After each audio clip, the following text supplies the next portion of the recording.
let me Go ahead. another name too that Yep. I'm pretty intrigued about too, which would be Bronco Mendenhall. Oh, he's a class act. I Yeah, like Bronco Mendenhall. right. I mean, his name's been thrown around too. So that's another name to watch. Just throwing that one out there. Anybody go back and look at Bronco Mendenhall's record at BYU. It's exceptional. I bet it's better than you think it is. Nebraska here in Lincoln. They were always going to, that's right. That was the Hail Mary play, right? He was still at BYU. That must have been one of his last seasons. That was his last year at BYU. Okay, yeah. Yep. Because he's got a great record at BYU, and BYU is not the easiest place to win. No.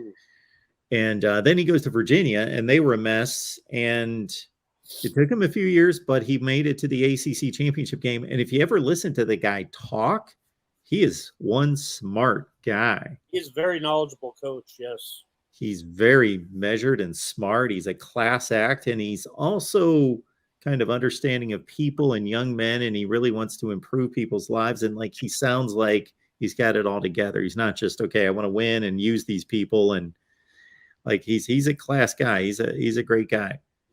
Mm-hmm. I did not.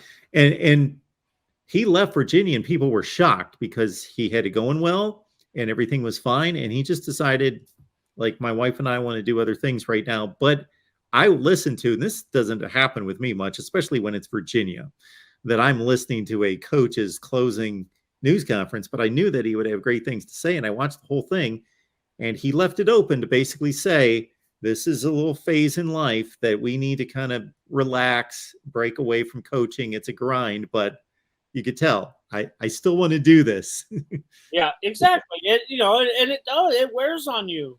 You've got to be hardwired to do this, and you've really got to love it. And you've seen a lot of coaches just take some time out, just to step away from the game, and then they come back.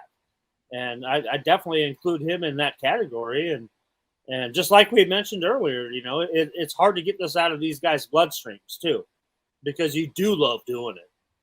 And sometimes you do have to just get away and spend some time with your family, maybe, see your kids grow up a little bit, because you don't have a lot of free time when you are running a Power 5 program. And, mentioning University of Virginia, I just want to, give my thoughts and prayers to the fallen players there on the tragedy from last weekend. And so sad to see something like that happen. Yeah, we all just get one go around, and when it's taken away at the age of roughly 20 years old, that's just. And our thoughts and prayers go out to their families. Yes. Yeah. Absolutely.